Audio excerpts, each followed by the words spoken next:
Hello viewers. எதர்ச்சியா news ஒன்று இப்போ பார்த்தேங்க. போன வருஷம் மட்டும் நம்ம இந்திய கவர்மெண்ட்டோட ஆண்டு வருமானம் பார்த்தீங்கன்னா, ரொம்பவே ஆச்சரியப்பட்டு போயிருவீங்க. அந்த அமௌண்ட் என்னன்னு தெரிஞ்சுக்கிறதுக்கு முன்னாடி நம்ம சேனலை சப்ஸ்கிரைப் பண்ணாதவங்க சப்ஸ்கிரைப் பண்ணிக்கோங்க. அப்போ தான் நான் போடுற பதிவுகள்லாம் உங்கள் சார்ஜ் ஃபீல்டில் வந்து சேரும். நம்ம இந்தியாவோட போன வருஷம் ஆண்டு வருமானம் சும்மா 1 இல்லை 2 இல்லைங்க, 18,00,000 கோடி. 18,00,000 கோடிங்க. சத்தியமாக சொல்கிறேன், இதுக்கு எத்தனை ஜீரோன்னு கூட எனக்கு தெரியல. இந்த ஒட்டுமொத்த வருமானம் நம்ம இந்திய மக்கள் கவர்மெண்ட்டுக்கு கட்டக்கூடிய வருமான வரி, ஜிஎஸ்டி, அப்புறம் இந்திய கவர்மெண்டோடைய மற்ற சில சர்வீசஸ்ல இருந்து அவங்களுக்கு கிடைக்கிற வருமானம் தாங்க.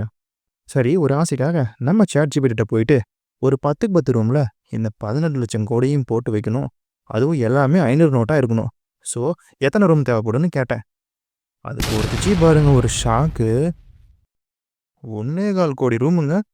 அட என்னடா இது, இந்த கோழி அடுக்க கோடிக்கணக்கில் ரூம் தேவைப்படும் போலியே. சரி, அப்பயும் நான் சும்மா இருக்காம இந்த 18,00,000 கோடியையும் கிரிக்கெட் கிரவுண்டில் அடுக்கணும் அப்படின்னா எத்தனை கிரிக்கெட் கிரவுண்டு தேவைப்படுன்னு கேட்டேன். என்ன ஒரு புத்திசாலித்தனம். அட மறுபடியும் ஒரு ஷாக்குங்க. அது என்னன்னு நீங்களே பாருங்க. 4,50,000 கிரிக்கெட் கிரவுண்ட்ஸு.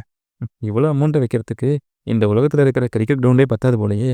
அது சரி, இந்த அமௌண்ட்லாம் ஆர்பிஐ கிட்ட தான் இருக்குன்னு நமக்கு தெரியும். அப்போ அவங்க எப்படி இவ்வளோ அமௌண்ட்டையும் எங்கே ஸ்டோர் பண்ணி வைப்பாங்க? ஆர்பிஐ இதை எப்படி பண்ணுறாங்கன்னு உங்களுக்கு தெரிஞ்சா கமெண்ட்டில் சொல்லுங்கள் வியூவர்ஸ். இந்த வீடியோ உங்களுக்கு பிடிச்சிருந்தா அந்த லைக் பட்டனை தட்டி விட்டுட்டு உங்கள் ஃப்ரெண்ட்ஸ்க்கு ஷேர் பண்ணுங்கள். வட்டா.